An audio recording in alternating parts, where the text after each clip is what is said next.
মধ্যপ্রাচ্য থেকে ইউক্রেন যুদ্ধ সব সংকট সমাধানের কেন্দ্রস্থলে পরিণত হয়েছে মুসলিম বিশ্বের হৃদয়ভূমি সৌদি আরব। আর এসব উদ্যোগে নেতৃত্ব দিয়ে ক্রমেই বিশ্ব নেতায় পরিণত হচ্ছেন সৌদি যুবরাজ মোহাম্মদ বিন সালমান। সবার চোখ এখন যুবরাজ সালমানের দিকে। সাবেক মার্কিন সরকারের নানা রোষানলে পড়ে বেকায়দায় পড়লেও নিজের যোগ্যতায় স্বমহিমায় উদ্ভাসিত হয়ে উঠছে যুবরাজ সালমান। যুবরাজের নানা উদ্যোগে বিশ্বজুড়ে বাড়ছে সুন্নি মুসলিমদের প্রভাব। ইউক্রেন সংকট নিয়ে মার্কিন প্রেসিডেন্ট ডোনাল্ড ট্রাম্প যখন খাবি খাচ্ছিলেন, ঠিক তখনই ত্রাতা হয়ে হাজির সৌদি আরব। সেখানেই বৈঠক আয়োজন দুই পক্ষের। জেলেনস্কিকে সোজা পথে এনে বিশ্বজুড়ে বিশাল এক নজির স্থাপন করে ফেলেছেন যুবরাজ মোহাম্মদ বিন সালমান। এখন যুক্তরাষ্ট্র, রাশিয়া তথা পুতিন ট্রাম্পের বৈঠক সফল হলেই যুবরাজের শক্তিমত্তা দ্বিগুণ হয়ে উঠবে।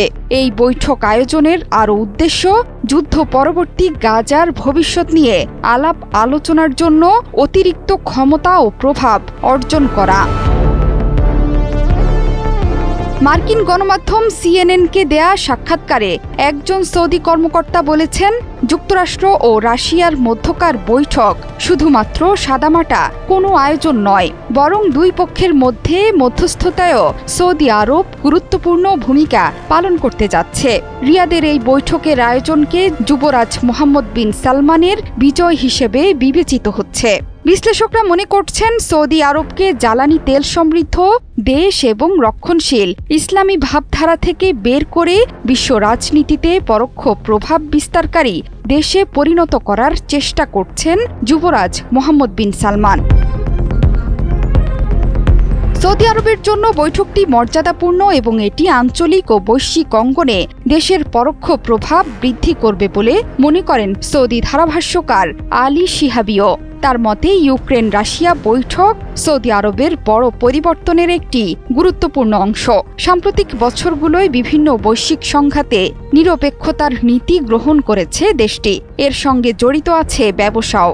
শত শত কোটি ডলারের বিনিয়োগ আকর্ষণের আশায় নিজেদের নীতিতে পরিবর্তন এনেছে দেশটি। প্রত্যাশিত এসব বিনিয়োগ সৌদি যুবরাজের ভিশন 2030 বাস্তবায়নে সহায়তা করবে। এই ভিশনের মধ্য দিয়ে সৌদি আরবের জ্বালানি নির্ভর অর্থনীতিতে বৈচিত্র্য আসবে। ইয়েমেন যুদ্ধ থেকেও সরে এসেছেন যুবরাজ। এমনকি আঞ্চলিক প্রতিদ্বন্দ্বী ইরানের সঙ্গে সম্পর্ক ঠিক করতে চেষ্টা চালিয়ে যাচ্ছেন। শুধু তাই নয়, চীন ও রাশিয়ার সঙ্গে তার ঘনিষ্ঠতা বেড়েছে। পশ্চিমাদের সঙ্গেও যে যুবরাজের সম্পর্ক ঘনিষ্ঠ, সেটি সাম্প্রতিক বৈঠকেই বোঝা যাচ্ছে। আগামী 4 বছর যুবরাজ মোহাম্মদ বিন সালমানের সঙ্গে ট্রাম্পের ঘনিষ্ঠ সম্পর্কের সম্ভাবনাও ব্যাপক। তবে আমেরিকান প্রেসিডেন্টের আগ্রাসী দাবির সঙ্গে আঞ্চলিক স্বার্থের ভারসাম্য রক্ষা করতে গিয়ে যুবরাজ সালমানকে এক্ষেত্রে সুকৌশলী পদক্ষেপ নিতে হবে। জোহরা চৌধুরী সেতু, 71।